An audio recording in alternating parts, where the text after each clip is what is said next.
নমস্কার, প্রণাম, ভালোবাসা। প্রতি বছরের ন্যায় এবছরে নবান্ন উপলক্ষে আমরা একটি সামাজিক যাত্রাপালা আপনাদের সামনে উপস্থাপন করছি। বিংশ শতাব্দীর সামাজিক পটভূমিকায় এই যাত্রাপালার মূল বিষয়বস্তু স্বার্থান্বেষী উচ্চবিত্ত মানুষের সমাজের উপর একটা আধিপত্য বিস্তার, সমাজের পারস্পরিক বিশ্বাস ও ভালোবাসার অভাব, বিবেক ও কর্তব্যের টানা পড়েন, এমনি অসংখ্য প্রশ্ন ও ঘাত প্রতিঘাতে পরিপূর্ণ এই কাহিনী। আপনারা মনোযোগ সহকারে এই যাত্রাপালাটি দেখুন, উপভোগ করুন এবং আমাদের এই যাত্রাপালাটি যাতে সুচারুভাবে সম্পন্ন হয় তার জন্য আপনাদের একান্ত সহযোগিতা কামনা করছি। নমস্কার। পরম পুরুষ ঠাকুর শ্রী শ্রী রামকৃষ্ণদেবের পায়ে প্রণাম জানিয়ে এবং গ্রামের সমস্ত দেবদেবীকে স্মরণ করুন। শুধু যাত্রাগুলি দর্শকগুলোকে আন্তরিক প্রীতি ও শুভেচ্ছা করে শুরু করতে চলছে 1430 সালে এক বাস্তবধর্মী সামাজিক যাত্রাপালা। সামাজিক যাত্রাপালা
ঈশ্বর মাটির ঈশ্বর ভুল করতে পারে, কিন্তু ন্যায় অন্যায়ের মহাবিচারে ঈশ্বর কখনো ভুল করতে পারে না।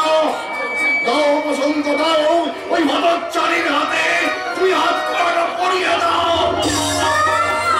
তাই দিলাম ঈশ্বর, দাও, তাই দিলাম। শিউলি, শিউলি তুমি আমায় ক্ষমা করো, শিউলি তুমি আমায় ক্ষমা করো। আমার জীবন যুদ্ধ কর্তব্যের মাঝে অতীতের কাছে আমি হেরে গেলাম শিউলি। তাই তো আমি হেরে গেলাম শিউলি। তাই তো আমার কর্তব্যের কাছে, তাই আইনের গোলাম হয়ে আমার এই পবিত্র ভালোবাসাকে আমার জীবন থেকে মুছে ফেলতে তোমার হাতে তুলে দিলাম এই আইনের শৃঙ্খল।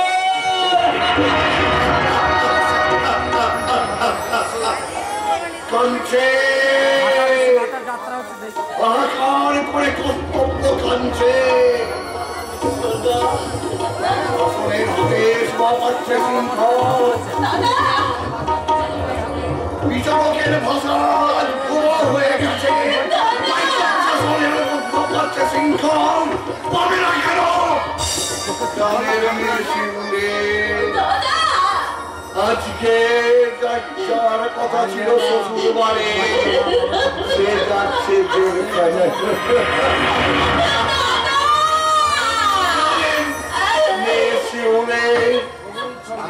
শহরের নন্দ অঞ্চলায় সমাজের অগ্নিকন্যা শিউলির ঠিকানা জেলখানা।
তাপস কুমার কল্যাণ, নির্দেশনা তাপস মাঝি ও পুতুল মাঝি, পরিবেশনায় কানপুর আমরা কদম, সহযোগিতায় কানপুর গ্রামবাসী বৃন্দ, আলো ধ্বনি ও রূপসজ্জায় রামকৃষ্ণ নাট্যনিকেতন নেরোদিঘি বর্ধমান।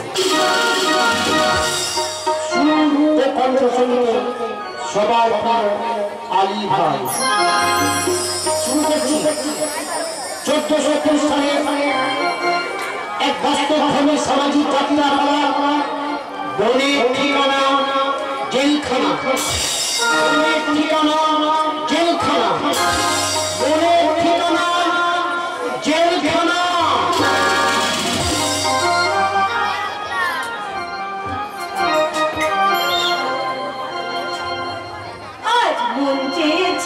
আমি হারিয়ে যাব, আমি তোমার সাথে।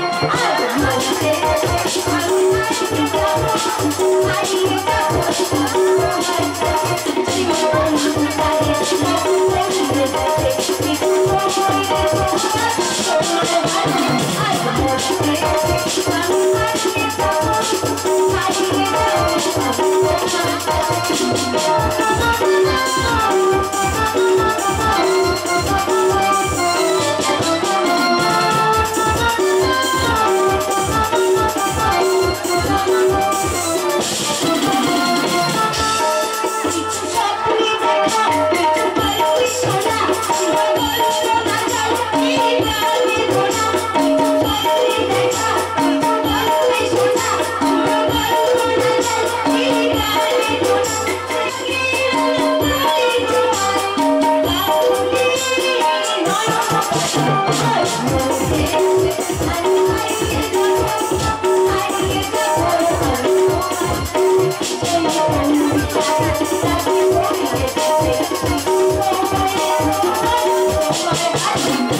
আমাকে দেখে মুচকে মুচকে হাসে আর ইশারায় না অনেক কিছু বলে আমাকে। ওর কাছে আমি যাই, বুঝলি?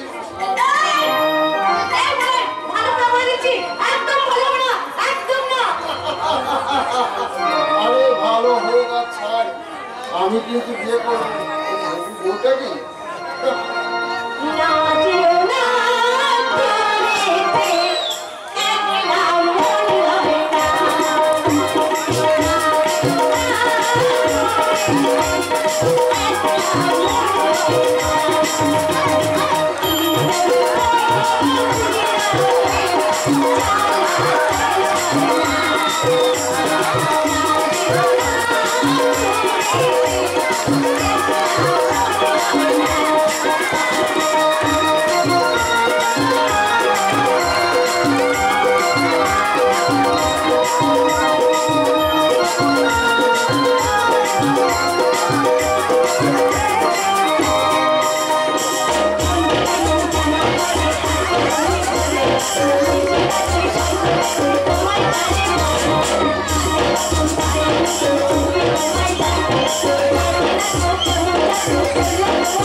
দেখো ঠাকুর, আমিও তোমাকে কিন্তু একটা কথা বলে রাখছি, এই গায়ের মাঝে তুমি জাত মাঝে মাতব্বরি করতে আসবে না। সবাইকে বলে দেবো সমাজের নামে তোদের কাছে, আমার সমাজের নামে তোদের কাছে বিচার চাইবো। বেটা বচ্চাত বাজির পা ঝাড়া কুলাঙ্গা কোথাকার।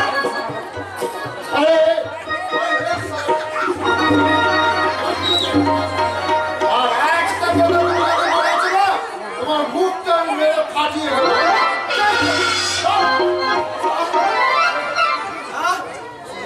আমি ছুঁয়ে দিদি হারাম দেবো। ধূপার মেয়ের সঙ্গে জড়াজড়ি করে আমার দেহটা অপবিত্রি করে দিস। এই অবেলায় আমাকে আবার গঙ্গা স্নান করতে হবে আর পড়তে যাও পাল্টাতে হবে।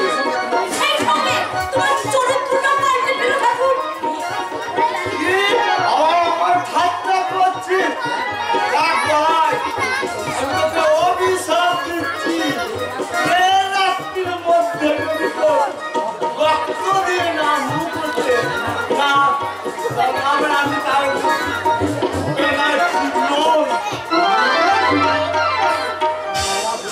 বাবা বুড়ো শুকুর কোথাকার আজকে আনন্দটাই মাটি করে দিল। এই বিয়ের আগে যে একটু প্রেম করবো তার উপায় না। এই রাজি আসি, আমার একটু কাজ আছে। ওই বিকালবেলায় ওই বকুল তলায় দেখা হবে, কথাটা মনে রাখবি, ঠিক আছে? তোর কথা আমার চিরকাল মনে থাকবে, কারণ আমি যে তোকে আমার প্রাণের চেয়ে বেশি ভালোবাসি।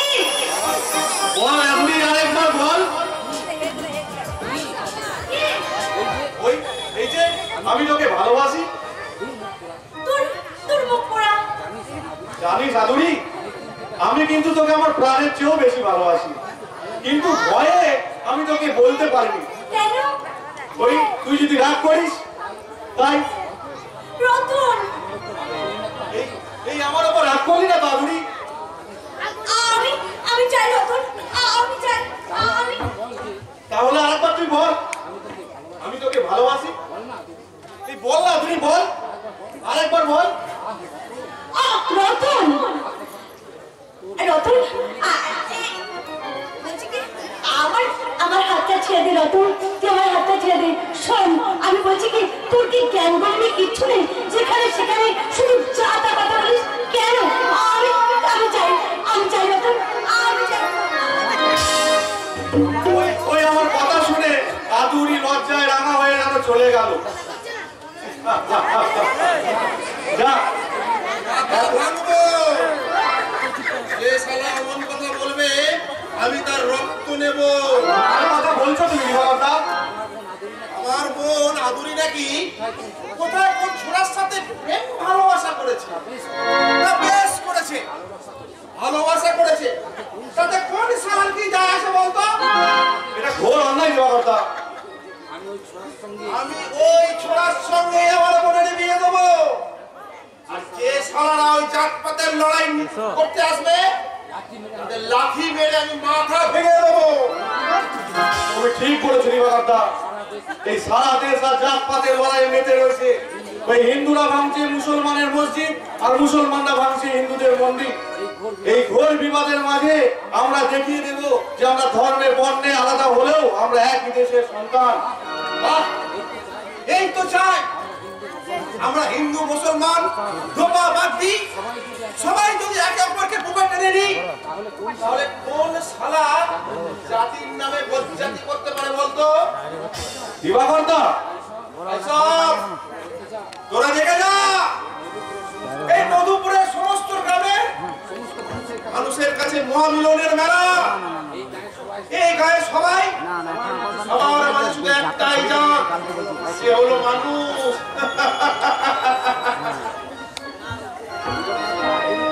ওই দিবাকর্তা বোধহয় আদুরিকে আমার সাথে বিয়ে দেওয়ার কথা বলে গেল।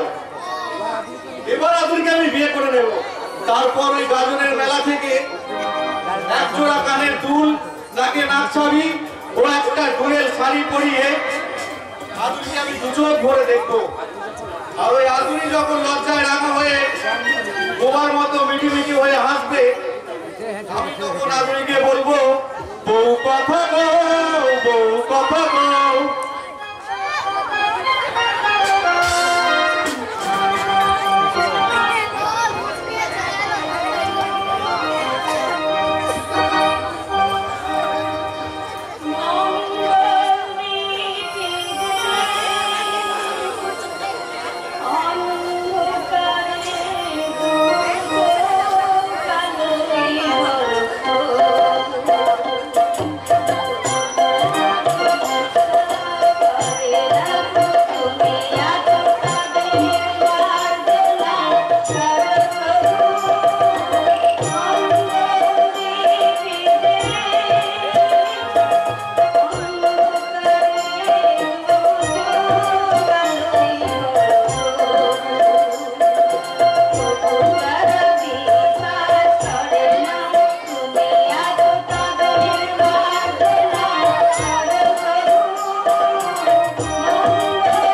করিনি। ভাস্কর অবশ্য তা মনে করে না। তাই তো ভাস্কর যখন চিঠি লেখে তখন কার কথা বেশি লেখে বলে বলো দেখিনি?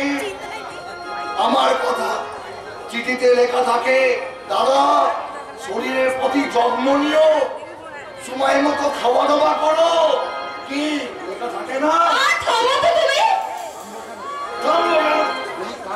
বলি কার ভাই এমন ঘন ঘন চিঠি দিয়ে দাদার খোঁজ খবর নাই শুনে?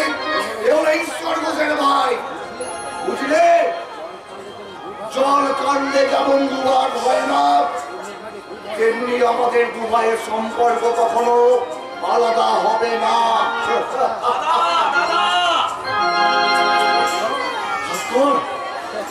তুই লিখেছিস বলে পাগলের কাণ্ড দেখো।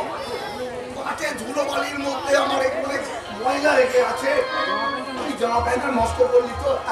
আরে আরে এ কি বলছো দাদা? এই ধুলোবালির মধ্যেই তো আমার জন্ম। আরে ভাস্কর, আচ্ছা তুই বল তো, তুই আমাকে ভালোবাসিস কিনা আগে বল। তুমি আমার মা, তোমাকে না ভালোবেসে কি থাকা যায় বলো? ভাস্কর, তুমি শুধু আমার মা নও, তুমি হলে আমার হৃদয়ের মন্দিরে আরাধ্যা দেবী ভগবতী।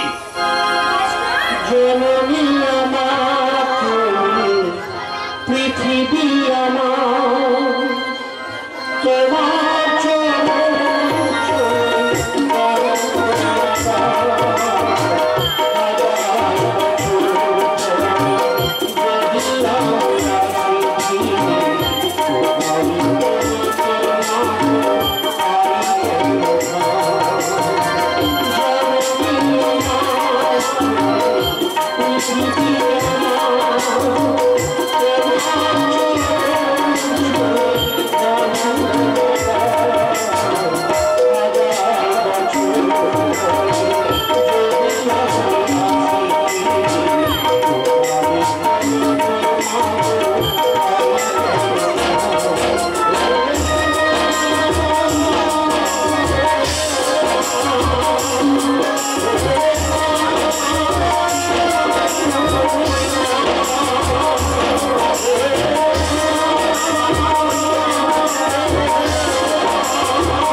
কি বলছো দাদা?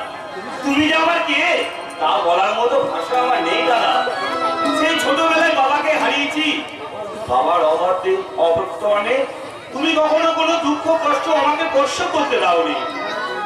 আর তোমার মতো দাদার ভাই হয়ে জন্মাতে পেরেছি বলে এটাই তো আমার বড় সৌভাগ্য দাদা। তাই বৌদিকে যেমন আমি ভগবতীর আসনে বসিয়েছি, আমার এই ভগবতীর পাশে আমার ভগবান সাজিয়ে আমি আমৃত্যু তোমাদের পুজো করে যেতে চাই দাদা। আমি তোমাদের আমৃত্যু পুজো করে যেতে চাই।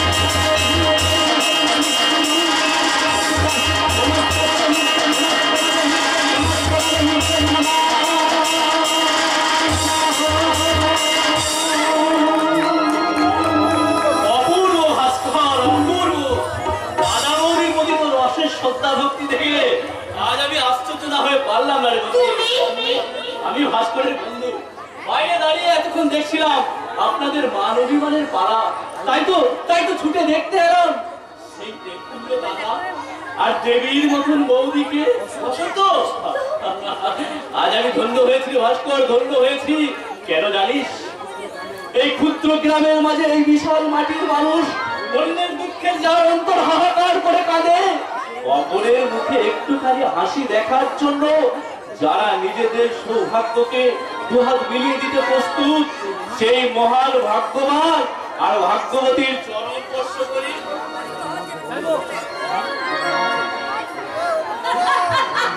তুমি দেখছো আমার ভাস্করের মতো একটি পাগল। ঠিক বলছো বড় বউ। হ্যাঁ দাদা, ভাস্কর আপনাকে না জানিয়ে একটা কাজ করে ফেলেছে। কি কাজ? কি কাজ করেছে? ভাস্কর একটা চাকরি দিয়েছে। চাকরি?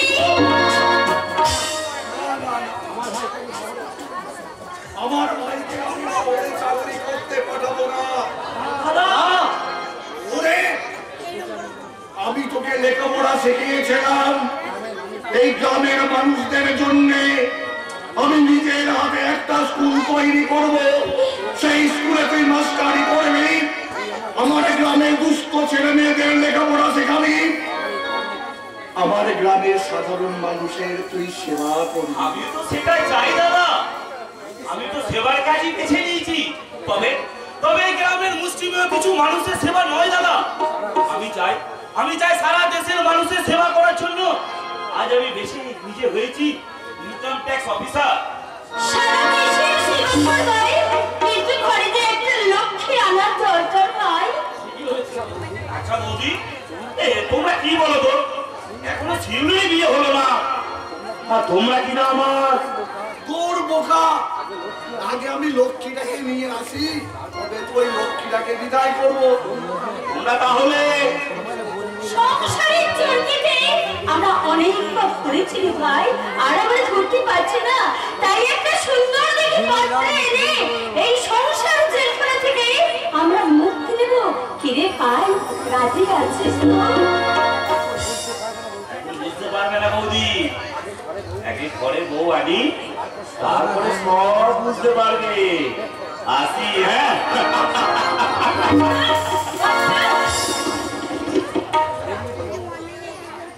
দেখলে বড় বউ, এবার ঈশ্বর বসে ভাই, আমি ধরে আনতে বললে ও বেঁধে নিয়ে আসে। এই শোনো ভাই, তুমি যখন এসেই করেছো ভাস্করের সঙ্গে, এই ভাস্করের বিয়ে না হওয়া পর্যন্ত তোমাকে এখানে থাকতে হবে। কি বলো বড় বউ? হ্যাঁ, ঠিকই বলেছে। হ্যাঁ ভাই, তোমাকে কেন অনুরোধ করব, তোমাকে রাখতেই হবে ভাই। অনুরোধ নয় বৌদি, অনুরোধ নয়, বলুন আদেশ। আপনাদের ওই ছয়ের ভাইয়ের বিয়েতে এই পথের ভাইটা থাকবে না, তাই কি কখনো হয়? বসলে বাবা সব খাওয়া দাওয়া রেডি, এবার চটপট গিয়ে কি হলো রে? কি হলো রে মকরি? আরে কি বসন্ত করে কি এমন থমকে গেলে কেন? আরে ও যে তোর ছোট বন্ধু কলকাতা থেকে এসেছে। নমস্কার। কোথায় কোথায় অনেক বেলা হয়ে গেল, আমি যাই ডুব চুপ করে একটা ডুব দিয়ে আসি। আর আমরা দু ভাই কিন্তু একসঙ্গে খাবো, কথাটা মনে আছে তো? এই শিউলি, আমি তো খুব ভিতরে যাচ্ছি, তুই কলকাতার বাড়িতে কিনে ভিতরে আয় কিন্তু। আমি আবার যাই ওদিকে কাজগুলো সারি, না হলে তোর দাদা না আবার এসে খুব চেঁচাবে।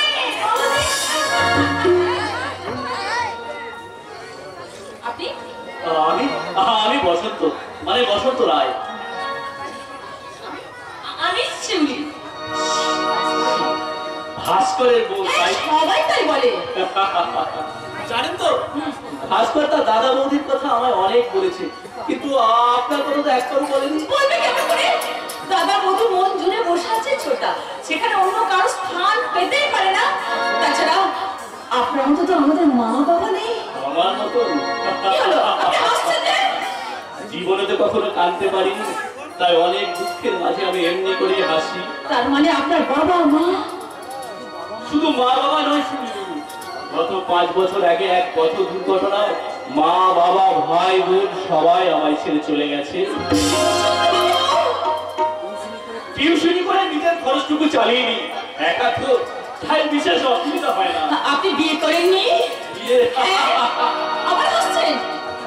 আচ্ছা শিবলি দেবী, আপনার কি মনে হয় আমার মতন সহায় সম্বলহীন এক বেকারের দুঃখের অংশীদার হতে আজকের দিনে কোনো বুদ্ধিমতী মেয়ে স্বেচ্ছায় এগিয়ে আসবে। বসন্ত বাবু, আর তাছাড়া প্রত্যেক নারী পুরুষে কোনো না কোনো একটা দিককে ভালোবেসে সে আপন করে নিতে চায়। কেউ ভালোবাসে রূপ, কেউ সুন্দর মন, আর কেউ ভালোবাসে অর্থ। কিন্তু কিন্তু আমার তো কোনো কিছুই নেই শিউলি দেবী। আপনি কি তাহলে জীবনে বিয়ে করবেন না? বিয়ে করবো না তা বলছি না। তবে যদি কোনোদিন খুঁজে পাই এই বিশাল পৃথিবীর মাঝে সামান্য একটা আশ্রয়, বসন্ত বাবু, সেদিন সাধারণ মানুষের মতন হ্যাঁ আমিও যদি জোগাড় করে নিতে পারি দুবেলা দুমুঠো খাবো। আর সেদিন যদি কেউ আমার স্বেচ্ছায় আমার অংশীদার হতে আমার দিকে দুহাত বাড়ায়, তখন আমি তাকে মহা আনন্দের সঙ্গে বলবো, কি বলবেন? স্বাগত। বসন্ত বাবু, একটা মতো একটু দেখা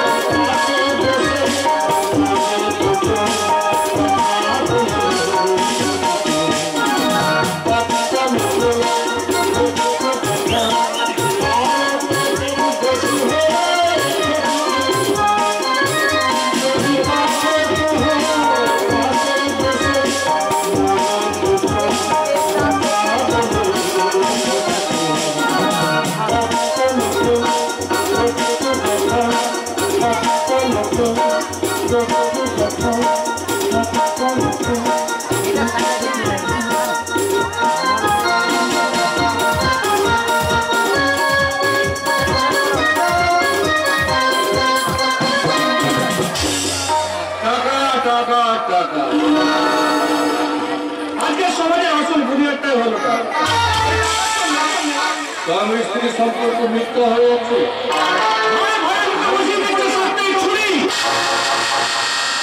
ছেলেমেয়েরা আগে প্রধান বলে ফেলছে ধর্মদাতা বাবার নাম। বিচার বিচার লক্ষ লক্ষ কোটি কোটি টাকার মহাদেব হবে।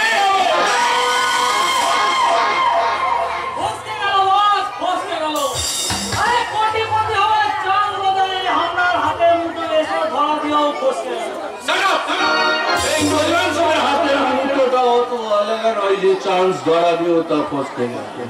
আচ্ছা তোকে জানি মধুপুরে যেতে বলছিলাম, বুঝলি? আমি তো এখন মধুপুর থেকে আসছি। সেখানকার খবর কি? ভালো নয় বস, ওই চাষাগুলো সারা সব পুরো বেঁকে বসেছে। ওদের বক্তব্যটাকে ও সারা না খেতে পেয়ে শুকে মরবে, তবু গ্রামের মাটি ওরা বিক্রি করবে না। ওই গ্রাম নেতাদের মা আর গ্রামের মাটি ওদের কাছে স্বর্গ।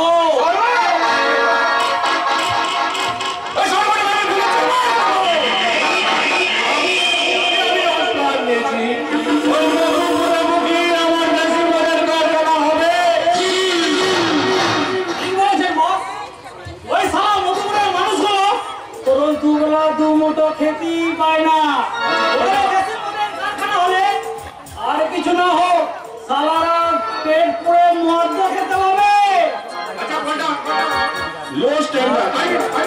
কোন রকমের খেতে পাওয়া লোকের সংখ্যা মধুপুরে কত হতে পারে? তাও ধরে নিতে পারেন প্রায় 80 মানুষ। তাহলে আমার সম্পূর্ণ ওই টাকার জল ফেলেন ওইসব লোকের আমি একটার পর একটা শিক্ষা করবো। ওইসব শিকার করে উপযুক্ত শিক্ষায় শিক্ষিত করে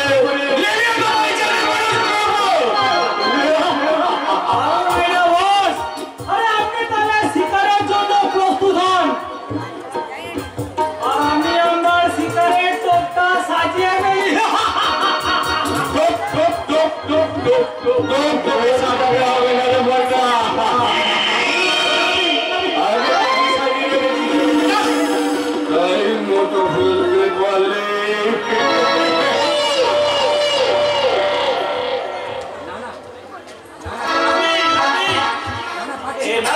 পাচ্ছি না, মনে রাখতে আমি কিছু দিচ্ছে রাখতে পারছি না।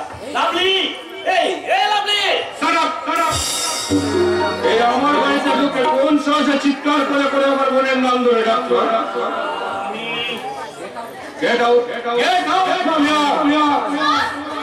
কাঁদে শোনা, আমি তো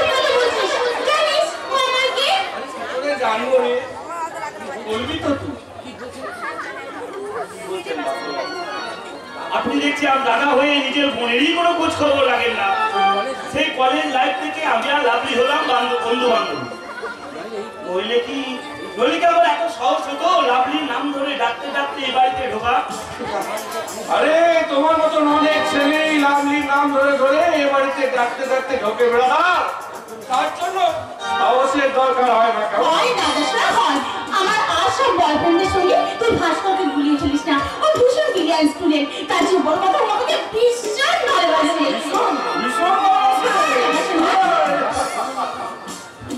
আমাদের শুনুন দাদা শোনা, আপনার উপর লাভলিকেই আমি বিয়ে করতে চাই। আমার সঙ্গেই হবে,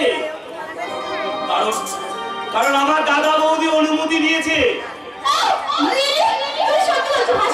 হ্যাঁ, তাই তো মনের আনন্দে সেই সুখবরটা দেওয়ার জন্য আমি সেই সুদূর মধুপুর থেকে ছুটতে ছুটতে তোমার কাছে এসেছি। কেন দাদা শোনা, মধুপুরের নামটা শুনে আপনি কেমন চমকে উঠলেন? তুমি বুঝবে না ভাই শোনা, তবে ওই মন্ত্রী আমার সব বুঝে নিয়েছি, রীতিমতো বুদ্ধিমতী তো। চলি রে লাভলি,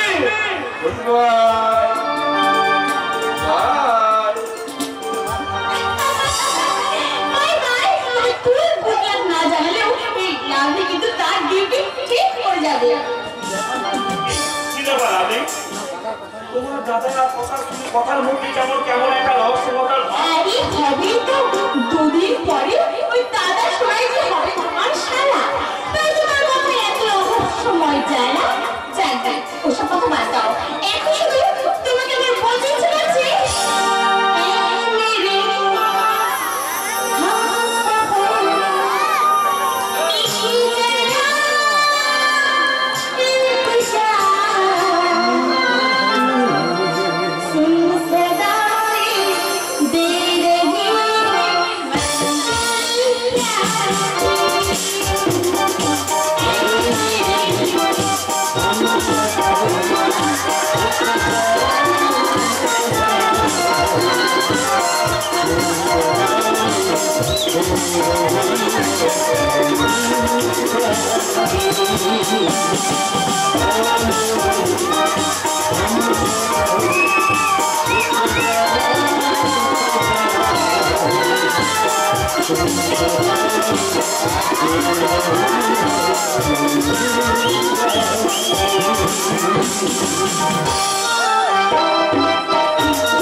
আর আমি লাভলিকে বলে দেবো তোর শুধু বিয়ে হবে না, বৌভাত হবে না, আর ফুলতর দেওয়া হবে না।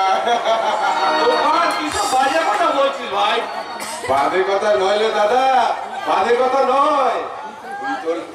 তোর খাদেতে ওই দিদিকে ধপ দিবি, আর আমি কিনা চুপ করে বসে থাকবো? নালে দাদা না, এ বিয়ে আমি ভেঙে দেবো।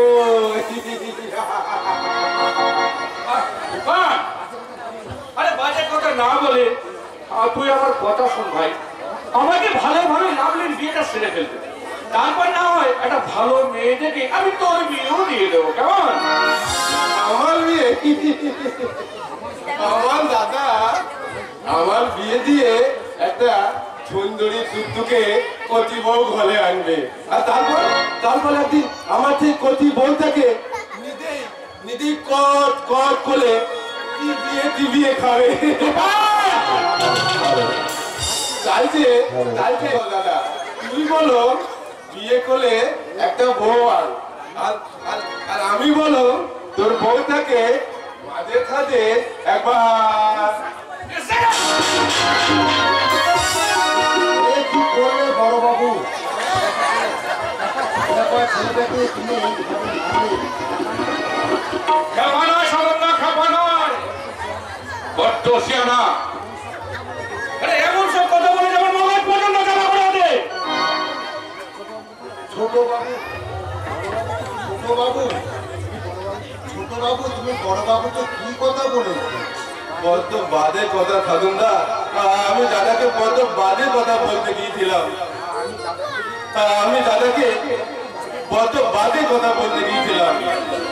কি বলতে গেছিলে?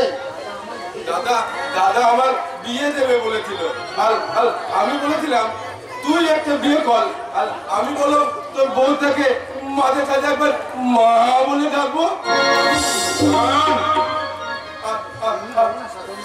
তুমি বলো না সাধনদা, আমি কি দাদাকে তোর বাজে কথা বলতে গেছিলাম? আমার তো মা নেই, আমি কি কাউকে মা বলে ডাকতে পারি না সাধনদা? তুমি বলো না ও সাধনদা, আমি কি কাউকে মা বলে ডাকতে পারি না? তাছাড়া দাদা ঠিক কথাই বলেছে, আমার মতো একটা কেমন ছেলে যদি কাউকে মা বলে ডাকে তাহলে তো মা শব্দটা যে নগ্ন হয়ে যাবে সাধনদা, মা শব্দটা নগ্ন হয়ে যাবে, মা শব্দটা নগ্ন হয়ে যাবে। ছোট বাবু এমন করে ওর মনে ছোটবেলায় তোমাদের মা মারা গেছে, তবুও তো তুমি মায়ের স্নেহ পেয়েছো। ছোট বাবু কিন্তু পায়নি। ছেলে কাঙাল ছেলেটি, সেই ছেলেটি ভুল করে আজকে এমন কথা বলেই থাকে, তার জন্য কি আজ তোমাকে এই আঘাত দিতে হবে? আমি চাইনি সাধনদা, বিশ্বাস করে আমি ওকে আঘাত দিতে চাইনি। আরে ও যে কি বলতে চেয়েছিল আমি বুঝে উঠতে পারিনি। আসলে ওর বলার ধরনটাই তো আমার পছন্দ হয় না, তাই না? বোকা ছেলে তো, হয়তো ঠিক মতো গুছিয়ে বলতে পারেনি। বোকা নয়, বোকার ভান করে থাকা ও একটা আস্ত শয়তান। নিজের ভাইকে তুমি শয়তান বললে বড় হবে? হ্যাঁ, কারণ প্রত্যেকটা কাজে ব্যাপারটা ওর আছে, ওই কাজ কথা বলে প্রত্যেকটা কাজে আমার ব্যাপারটা দিয়ে দেয়। এমন সব কথা ছুরি চালায় না, বয়সটা পুরো জ্বালা জ্বালা করে ওঠে। এক সময় মনে হয় ওই রাস্কেলটাকে একেবারে শেষ। এমন কথা তুমি কখনো বলো না, ওর জন্যই তোমাদের সংসারে আজ এত। তার মানে হ্যাঁ, সে অনেক কথা। ছোট বাবু জন্মাবার পর গিন্নিমা যখন মারা গেলেন, বড় বাবু তখন ভীষণ কাঁদছিলেন। আজকে তো গিন্নিমার হারানো ব্যথা, অন্যদিকে ওই বেকারঙ্গ ছেলে জন্মাবো। সেদিন এক নাম করা জ্যোতিষে এসে বাবুকে বলেছিলেন, এই বেকারঙ্গ ছেলেটি আমাদের সংসারে এই ছেলে যতদিন আমাদের ধন সম্পত্তি ততদিন উত্তরণে বৃদ্ধি পাবে বড়বাবু, উত্তরণে তাই নাকি? সে তো তোমার তোমরা পেয়েছো বড়বাবু।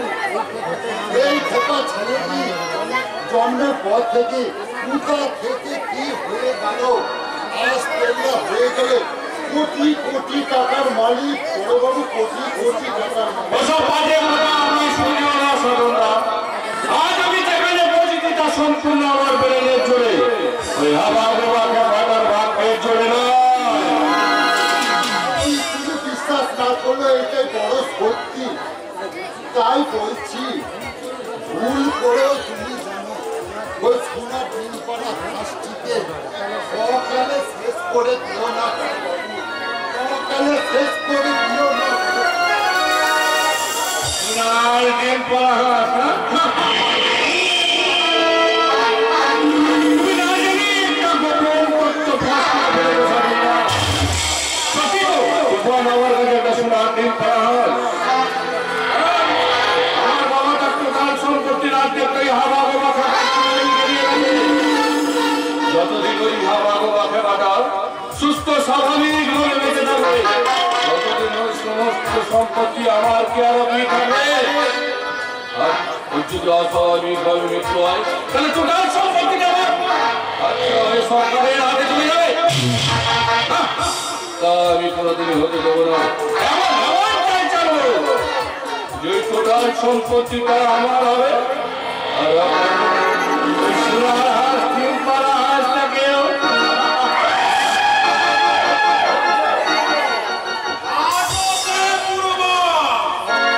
সব শালাকে ধরে ধরে হাজতে। আমার নাম বটেশ্বর দারোগা, আমার সঙ্গে আর কি সব শালাকে গুলি করে মারবে। কি ব্যাপার মিস্টার সাউন্ড? আরে দেখুন না, সব কয়েকটা চাঙ্গা ছেলে আমার দিকে টেনে এনে রেখেছে। আচ্ছা, কোন সরকারি চাকরি ছাড়া ঘুষ না খায় বলুন তো? দেখুন না, তার মাঝে একটা ছেলে আবার কান মুখ থুতু দিয়ে চলে গেল। শালাকে গুলি করে মারবো। আমার নাম বটেশ্বর দারোগা। সাউন্ড বাবু, আমরা কিন্তু এত রাগের শরীর নিয়ে এই পুলিশের চাকরি দেওয়া উচিত। শালা ঠিকই বলেছে, শালা আমার গিন্নি যাওয়া একই কথা বলে। আমার গিন্নি একেবারে না আমার মতো হয়েছে। আচ্ছা, আমরা ওই দেশি মদের কারখানাটা করবো, এগুলো যতটা সহজ ভেবেছিলাম ঠিক ততটা নয়। আর মানে দোকানদার গরিব মজুর ছেলেরা কেউ জমি ছাড়তে রাজি হচ্ছে না। রাজি হচ্ছে না মানে শালা বাপের জমিদারি পেয়েছে নাকি? সরি, শালা বাপের জমিদারি পেয়েছে। বাপের মানুষটা সব এই সেটের পুলিশ অফিসার এই বটেশ্বর দারোগা থাকতে আপনার ওই মধুপুরের বুকে মধু কারখানা মানে ওই দেশের কারখানা হবে। আচ্ছা ইয়ে মানে আমার কাছে সিগারেট আমি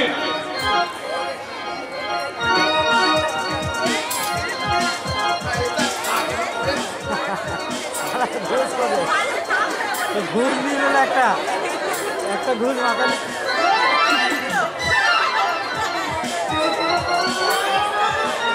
দাঁড়ো ছিল না।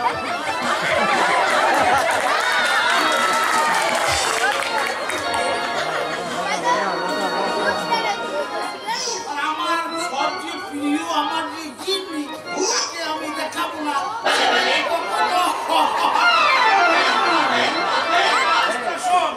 আমি তাহলে এখন আসি, আমি কিন্তু আমার সব সময় কিচ্ছু এই জনগণ আপনাদেরকে না এমনি এমনি থুতু ছেটাই না বটেশ্বর দারোগা। এই স্বাধীন ভারতবর্ষের কীর্তিমান অভিশাপ তোমরা। তাই তো পুলিশ দেখলে না থুতু ছেটাই জনগণ।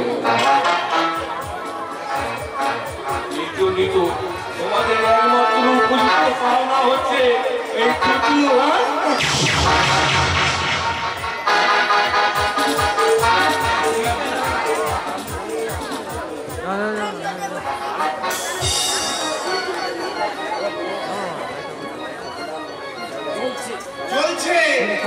চলছে পেটের ভেতরটা একবারে দাও দাও করে জ্বলছে।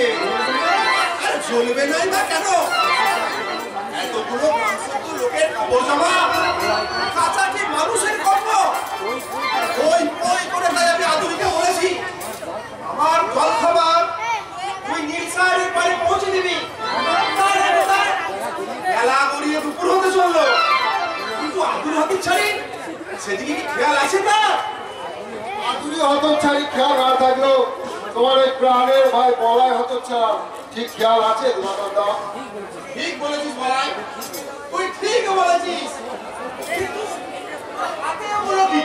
এই তোমার জন্য গরম গরম কচুরি আর সিঙ্গারা এনেছি। ও দে দে দে না খেয়ে নাও, তাহলে যাও।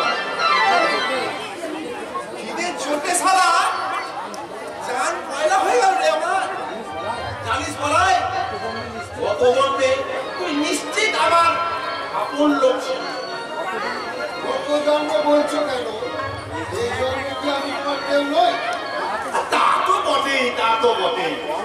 বড় হলে কি তুই আর এই কাঠের করে খরচা করে আমার জন্য গরম গরম সিঙ্গারা কচুরি নিয়ে আসতিস? তবে তুই হচ্ছিস নিপাত ভদ্র ঘরের ছেলে রে, আর আমি হচ্ছি সামান্য ধোপা।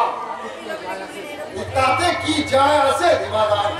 মানুষের পরিচয় কি মানুষের ওই গায়ে লেখা থাকে? আর তা যদি লেখাটা থাকতো তাহলে তোমার বোন আদুরি এই আমার আগে তোমার জন্য জল খাবার নিয়ে আসতো। কাণ্ড দেখেছো? সুযোগ পেয়েছে কি অমনি আমার নামে দাদার কাছে ভজন ভজন দিতে শুরু করেছে। বেশ করেছি। এই আদুরি, তোর আখ্যানটা কি বলতো? আর তোর আখ্যানটা কি? এই সেই ভোরবেলা থেকে দিবাদা মাথা গাম পায়ে ফেলে